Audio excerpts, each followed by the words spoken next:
Gepleýär Azatlyk Radiosu. Habarlar günnälik gepleşigimizi dowam etdirýäris. Mikrofon öňünde siz bilen men Sehra. Türkmenistanyň prezidenti Gurbanuly Berdimuhammedowyň Liwawy etmegine garaşylýan sapar döwründe onu garşy almaga gatnaşjak mektep okuwçylaryndan täze egin eşikleri satyn almak ýa-da dikinmek talap edilýär. Prezidenti garşy almak çärelerine gatnaşmak ýa-da janly koridory emele getirmek üçin Saýat we Çärjew etraplarynyň 30dan gowrak mektebiniň her birinden 30 okuwçy saýlanyp alyndy. Olaryň ählisi 7-nji klassdan ýokary okuwçylardyr. Bu çäräniň dowamında gyýylardan gyzyl köýnek, ak köwüş, tahyýa we oglanlardan gara penjek, balak we ak köýnek tahyýa giymek talap edilýär. Enatalar çağlaryna bu egin eşikleri alyp bermek üçin ortaça 160 manat möçberinde çykda jetmeli boldy diýip Azatlyk Radiosynyň Liwapdaky habarçysy Çärjew we Saýat etraplarynyň ençeme ýaşaýjysyna salgylanyp gürrüň berdi. Ol prezidenti garşy almak çärelerine gatnaşmak üçin saýlanyp alynan okuwçylaryň ýüzleriniň öň hemde çep sag taraplardan surata düşürilendigini hem aýdyp sözüni şeýle dowam etdirdi. Olaryň eline suratlary berilmändir. Gaýtam olaryň her birinden 3 surat üçin 6 manat pul alınıpdyr.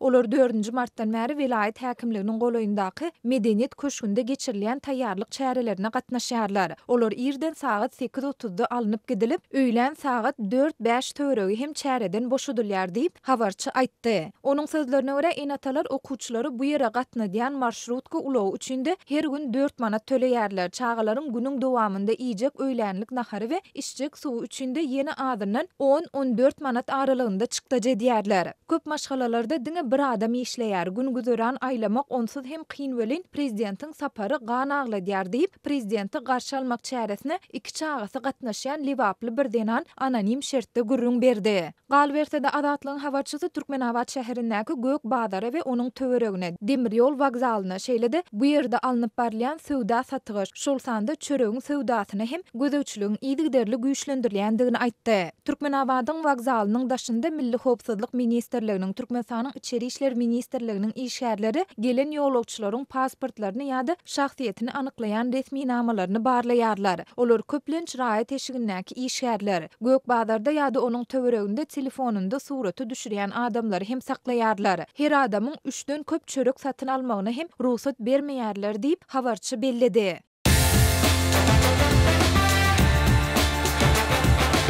Дорогие радиослушатели, информация радио «Азатлык» теперь доступна и на русском языке. Наш сайт на русском rus.azatxabar.com.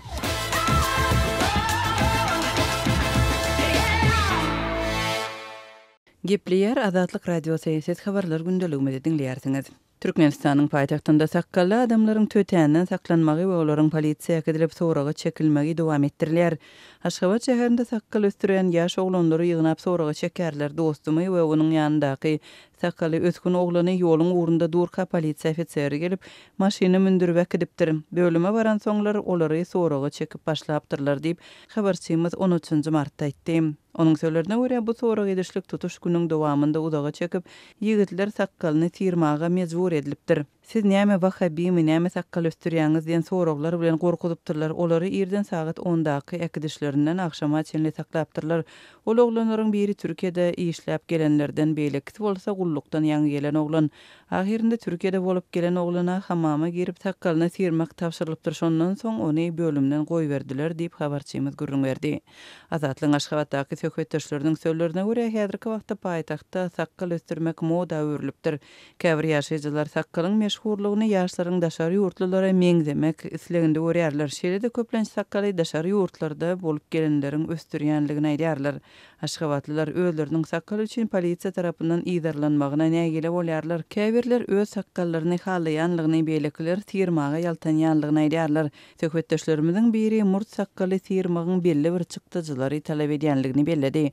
Häzir dukanlarda päkiniň bahasy 15 manatdan satylýar. İşlemeýänlerden şoňa da pul tapmaýanlar az däl diýip söhbetdeşimiz aýdýar. Türkmenistanyň häkimetleri soňky aýlarda ilatyň daş keşfine degişli bir näçe çäre gördüler. Ýanwar aýynyň aýagynda ýurdun howpsuzlyk gulluklarının işgärleriniň ýüzünde bir-iki günlük gyrçyw sakkaly bolan adamlary hem ýaş oglanlary saklaýanlygyny Azatlygyň paýtagtdaky habarçylary habar berdi. Şeýle-de Aşgabatyň polisiýasy dellekhanalyryň işgärlerinden öz müşterileriniň saçlaryny moda görä ýörite görnüşde şekilde tirmak we bejermek işini etmejegi hakynda dil hatyny alypdy. Türkmenistan ýylatyň altyn diýişli erkek adamlaryň uzyn saçly we sakally bolmagynyň gadagan edilmegi we olaryň häkimetler tarapyndan ýydarlanmagy ýyllar boýy dowam edýär we wagtal güýçlenýär. Adatlyň Telegram sosial ulgamyna sahypasyna ýazylaň. Bizi gözlew bölümine Adatlyk radiosu ýazyp tap bilersiňiz. Biz bilen Telegram arkaly goşmak belgisi 420 724 168 983 we goşmak belgisi 420 773 797 383 telefon belgileri bilen habarlaşyň. Biz siziň şahsiýetiňiziň gizlin saklanjakdygyna kepilik etýäris. Gepleýär Adatlyk radiosu.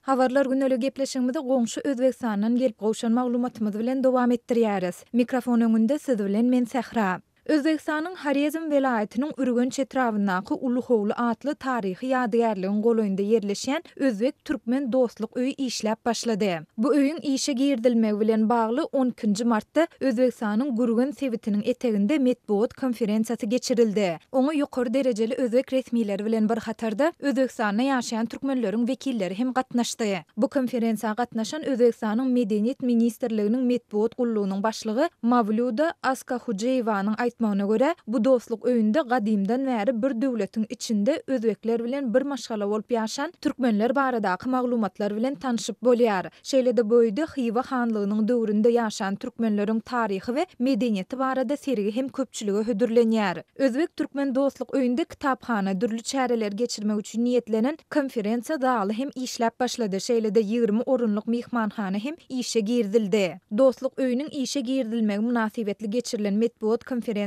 soňra sunnat işgärleriniň wekilleri türkmen we özbek dillerini aýdym-aýdyp dürli tanslary ýerine ýetirdiler. Bu öýüň howlusynda türkmeniň görnükli şahyry Maltumoly Pragynyň ýadygärligi hem oturdulandyr. Adat Ýewropa Adatlyk radiosynyň özbek gullugynyň agdalýan konferensiýa gatnaşan habarçysy Gaýrat Bobojonow bu çäre Türkmenistanyň Özbekistandaky ilçihanasynyň resmiýetleriniň hem çağırlandygyny, ýöne türkmen tarapyndan hiç bir wekiliň gatnaşmandygyny aýtdy. Adatlyk radiosynyň Türkmenistanyň Özbekistandaky ilçihanasy we Türkmenistanyň Medeniýet ministrligi bilen telefon arkaly habarlaşyp kommentari almak synanşyklary hem netije bermedi. Ýatladyp geçsek, Özbek-Türkmen dostluk öýü Türkmenistanyň prezidenti Gurbanguly Berdimuhammedowyň we özbek lideri Şafkat Mirziýoýewiň gatnaşmagynda geçen ýylyň aprel aýynda açylypdy. Özbekistanyň 2 günlük resmi saparyň dowamında Haryazm welaýatynda türkmen liderini Özbekistanyň sunnat işgärleri milli türkmen libaslaryna garşy alypdylar. Adatlyk radiosynyň özbek gullugy prezidentleriň Haryazma sapar eden güni Ürgençde hereketiň çäklendirilendigi, Özbekistanly talyplaryň köçede ýağışly howada sagatlap garaşdyrlandygyny habar berdi. Türkmenistan'dan Adatlyk radiosynyň adathabar.com web saýtyna Sayfon 3 proxy ulgama arkaly howpsuz ýagdaýda girip bilersiňiz. Sayfon 3 dowamly özgörýär. Şonuň üçin ony her 2 hepdeden täzeläp durmagy unutmaň.